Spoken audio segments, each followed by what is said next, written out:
So ito yung share ko sa inyo mga master, oh. Made in USA. Pero ngayon nagbago na. Made in the world na. Dahil tingnan nyo, compressor na niya, yan, made in USA, made in China, made in Mexico. Ang air filter, yan siya, made in China. And then dito sa control, made in China,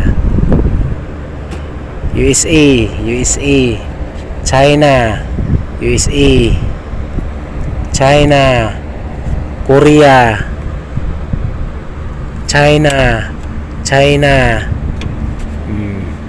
Ito siya, Malaysia, USA. Dito tayo sa heater compartment.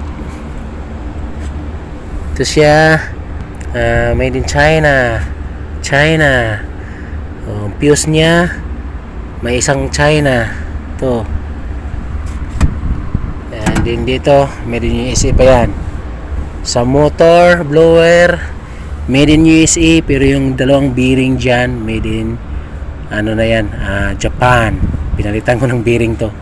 So, Japan na yung made, yung bearing niya, pero made in USA yung motor. Okay? Tapos yung bearing ditong blower well, made in Japan din. Napalitan ko na rin to.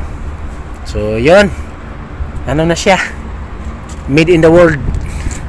Hindi na made in USA mga master. So yan, mga batikang mga technician.